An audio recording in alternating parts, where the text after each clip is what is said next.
Сөз депутат Исмаилова Аида Джекшенбаевна. Рахмат. Уважаемый Курбанбек Сапарбекович, Дастан Тизбекович, Ашабек Майдунович, в настоящее время проводится дальнейшая работа рабочей группы комитета Джоркинеша по проверке исполнения закона об охране здоровья населения и изучению деятельности Минздрава. Рабочей группой выявлены многочисленные факты нарушений законодательства и недостатки в работе Минздрава КР и подведомственных структур, в том числе факты уголовно наказуемых деяний. По выявленным фактам нарушений было возбуждено несколько уголовных дел, включая факт нарушений в сфере госзакупок по услугам гемодиализа с предварительно установленной суммой ущерба свыше 75 миллионов сом. По фактам должностных нарушений в отношении должностных лиц ДЛО возбуждено 10 уголовных дел с причиненным государству ущербом более 22 с лишним миллионов сом. Выявлены факты нарушений неправомерного оказания госуслуг ДЛО без включения в единый реестр.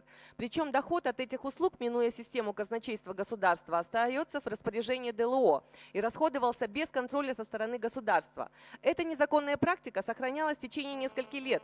И по моей инициативе, несмотря на сильное противостояние со стороны руководства ДЛО, эта неправомерная деятельность была прекращена и услуги ДЛО внесены в реестр госуслуг.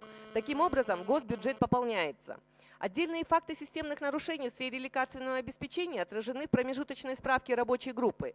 Генпрокуратурой вынесены представления об устранении нарушений закона в вопросах регистрации экспертизы лекарств, законного оборота наркотических средств и другие представления, которые направлены в правительство и Минздрав для устранения нарушений. Однако со стороны Минздрава достаточных мер по устранению нарушений до настоящего времени не принимается. В частности, не приняты меры по факту передачи государственных функций контроля качества лекарств, нарушение требований тех регламента безопасности лекарств. Эти функции неправомерно были переданы частной компании путем заключения незаконного договора между руководством ДЛО и ОСО «Биовид». Генеральной прокуратурой было отмечено, что все вышеуказанные нарушения стали возможными в результате ненадлежащего исполнения должностных обязанностей руководства. Есть основания полагать, что меры по устранению выявленных нарушений не принимаются намеренно.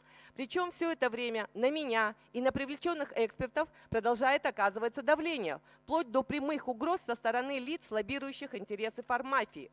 Хочу отметить, что все мои инициативы прежде всего направлены на защиту жизни и здоровья наших граждан и государственных интересов. Тем не менее, с целью дискредитации моей депутатской деятельности использовались и используются разные методы, даже с принуждением трудовых коллективов, организаций здравоохранения, находящихся в прямом подчинении заинтересованных руководителей. Уважаемый Ашабек Майдунович, прошу вас и Генеральной прокуратуре обратить внимание на перечисленные мною факты и принять меры по недопущению нарушений законодательства и фактов воспрепятствования депутатской деятельности. Спасибо.